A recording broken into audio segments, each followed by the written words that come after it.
Hey everybody, Scout Crafty here again. It's Mishmash Monday. Hope you had a great weekend. Have to tell you, I'm feeling very good today. Boy, have I got some great stuff to do today for you. I was looking through the comments the other day when we were talking about the clock, that a lot of you enjoyed seeing that clock troubleshooted and getting back running again.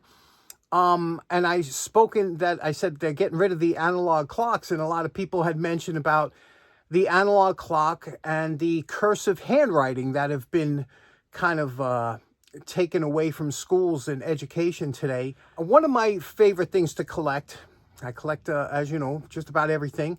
And I love autograph books. Do you remember autograph books back in the day? Now, I believe the heyday of the autograph book was in the late 1800s, but they were popular for many, many years. They were given out in schools at the end of school years and special occasions. And you could see from the early days, the 1800s, the handwriting, how beautiful it was and how over the years it kind of disintegrated. But you could see here some of the people turned into famous people. That's why you wanted their autograph, early before they became famous. But very interesting. Do you remember autograph books? Did you have autograph books? Do you still have them? When was the last time you seen one? Do they still do it where you live in your part of the country? Because I can't remember the last time I seen somebody ask me for my autograph in an autograph book. Now, besides autograph books, I also enjoy old postcards that I have a bunch of. And postcards, not only are the photographs that are on the postcards and the engravings spectacular, but also the handwriting, some of the samples that you used to see. And it's funny because I don't think we do postcards too much anymore. I don't see too many written postcards. The postcards I get or we see around here are mostly advertisements, things like that you get in the mail. But postcards were a big thing years ago, and because they were cheaper, they were much cheaper than mailing a first-class letter. Today, a first-class letter costs 73 cents to mail a first-class letter, and it's also 56 cents to mail a postcard.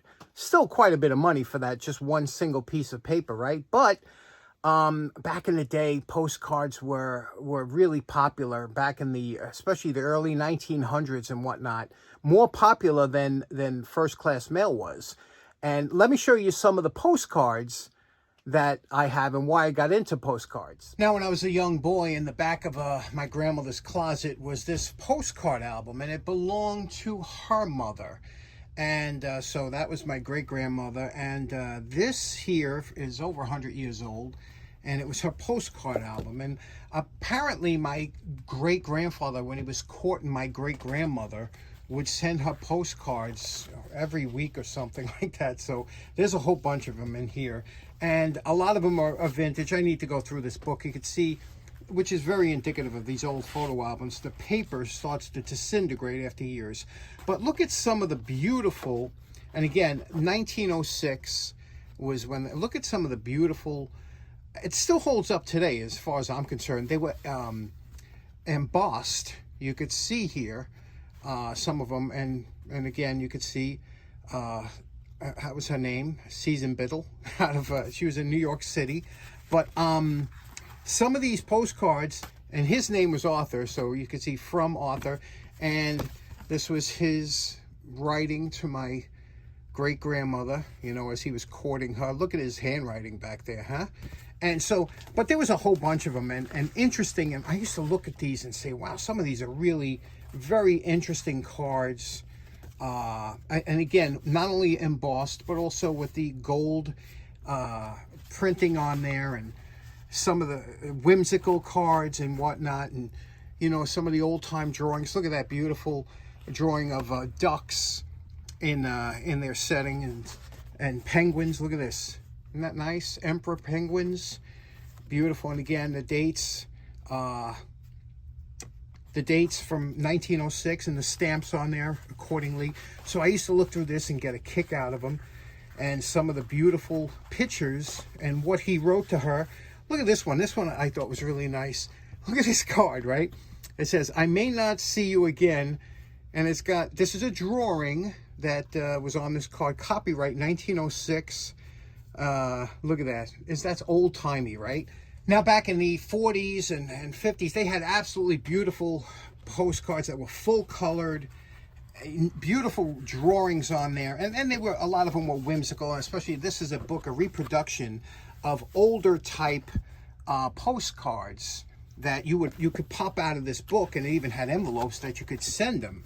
So, but these, I used to love these.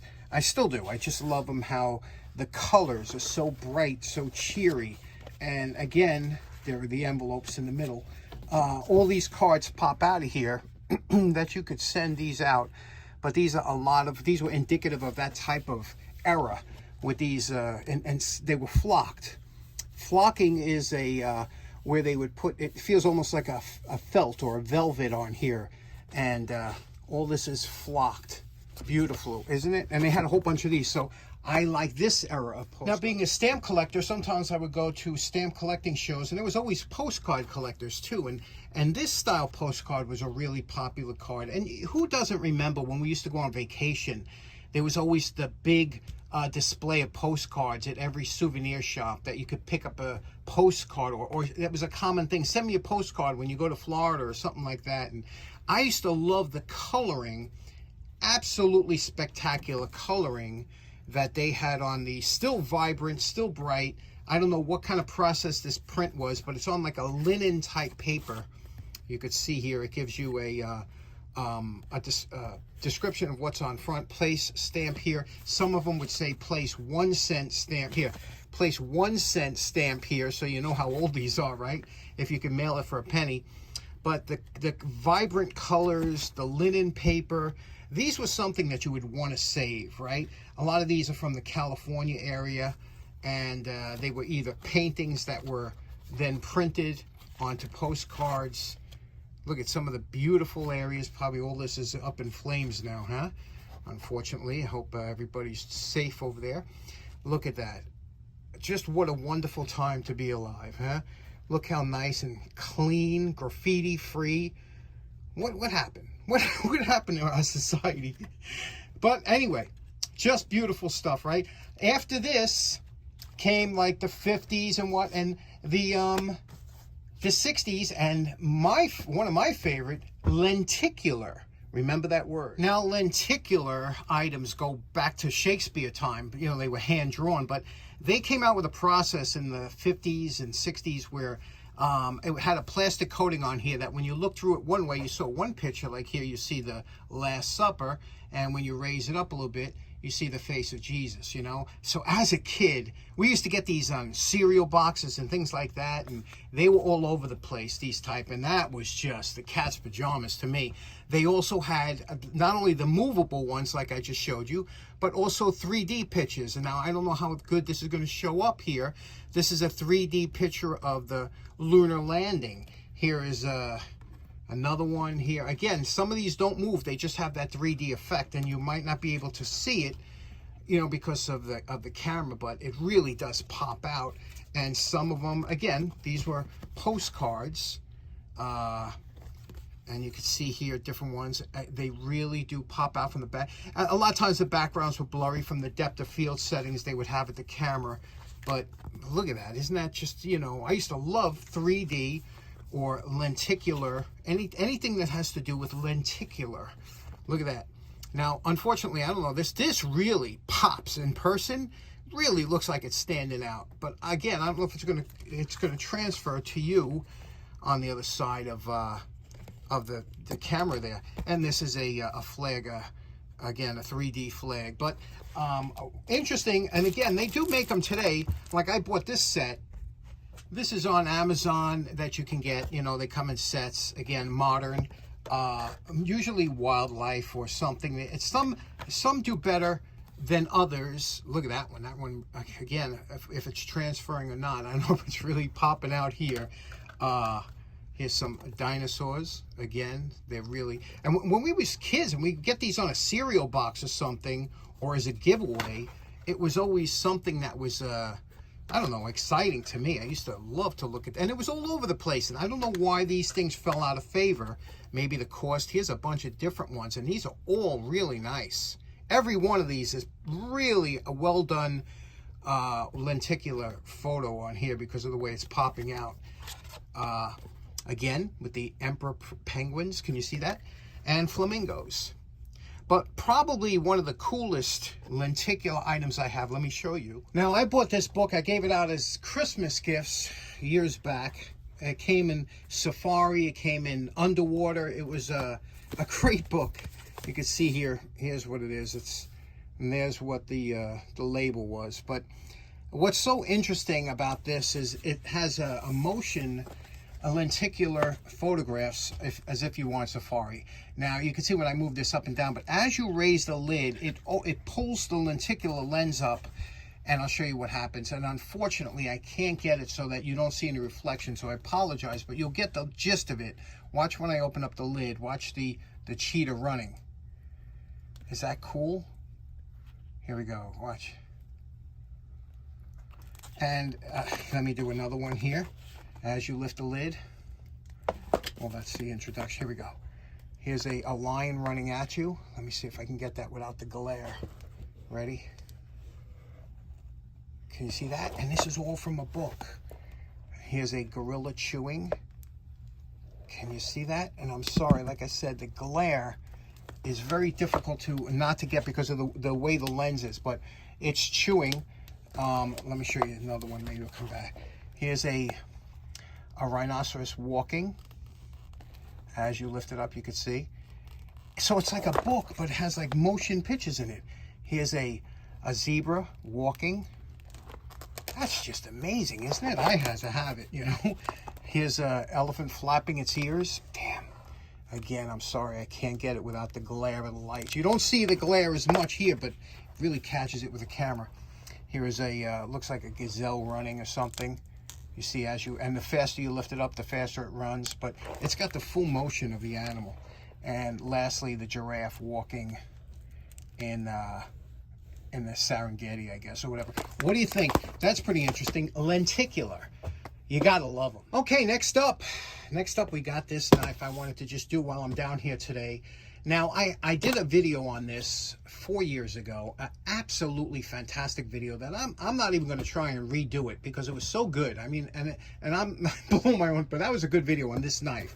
This is a British MOD, which is Ministry of Defense, survival knife that was given to the RAF and whatnot. And this knife is one of my favorites.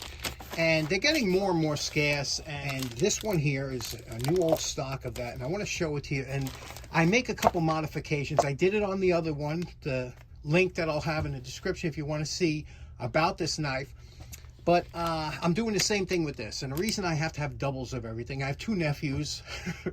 Something ever happened to me, I don't want them fighting over something that's really cool, and everybody should have one of these. In my friend, this is really cool. So remember when a lot of military items used to come wrapped in this kind of brown paper? It was a waxed paper, and sometimes they were, you know, they had Cosmoline on them, but this is a later one. So this is from, I believe, 99. So let's open it up and take a look. Okay, here we go. Now, a couple things to talk about here. Now, I go through this in my other video. This knife is both loved and hated by a lot of people on the internet, but I personally like it because a couple reasons. Number one, this is a huge hunk of steel, 1/4-inch hunk of steel. It's made by the J. Adams Company. This one here, you can see it's got the broad arrow here, 1999. There's the serial number or the specs, and a couple of people hit it for different reasons. The handle, it's got a little bit of a sharp edge here. We'll go over that. We'll taper that down a little bit. And again, I go into the other videos of why they say some people don't like the knife because of the comfort factor, because it's got that gap here. But other people say it's so you're not touching the actual knife, the blade itself, like in cold weather conditions. It keeps the scales elevated, so you're not sticking, your hands wouldn't stick to the cold metal. Everybody's got some kind of issue, but again, this thing is such a beast of a knife. And when I tell you big and heavy, weighs about a pound. Let me show you what it is next to the Navy fighting knife. Okay, here we go. This is a U.S. survival knife here. You can see the difference, and you can see the difference in the thickness of the blade, right? This is, you can't compare, it's apples and oranges. This is a lightweight knife, but this one here is made for if you are to be stuck in a jungle or something, you're going to chop through brush and whatever, you want a big hunk of steel on it. But then again, if you're traveling, travel light, freeze at night, maybe you want something that isn't going to weigh you down. It's all preference, right? But whatever it is, this thing here, I just love it. Now I just want to modify it the way I did with the other one. I take that sharp edge off of here, and I know some guys, they talk about with their fire sticks. They say, oh, I use the back edge for the fire sticks. There's plenty of other parts of the knife that you could use, but also, I like to smooth the inner edge of the scales out so then it feels better in the hand. But let's do that. And this blade, now some of them came with a parkerized finish that was really dull. This one here is a smooth black finish, so it's not too bad. But I like my blades to be, you know, kind of silver. I'm not worried about reflective. I doubt I'll be in the jungle running from VC anytime shortly. So let's do it up the way I want. Now, many times the difference between good and great is the way something feels in your hand. And for me, that's a huge thing. And I'll tell you what, a big issue with me, like I told you, the edges here. Now, I don't know if you could see if it's showing up here, but this edge where it comes over and it's flat, there's a sharp edge right there, really sharp. Now, I did it on this side here. If you notice, I take a single edge razor blade and I run it across the edge here like this, all the way down. You can see the shavings it makes. It takes that edge off, that burr, so there's no more sharp edge here. This side still sharp, this side not. Makes all the difference in the world. When you put this in your hand, you're not subconsciously feeling that edges anymore, so that's important. And you know how I feel about here, because a lot of times in the field you're using this as a draw knife or whatever, you're holding down or pressing. I don't want this edge on here. Don't tell me about your spark stick, which I don't even carry. This got to go. But other than that, it's coming along nice.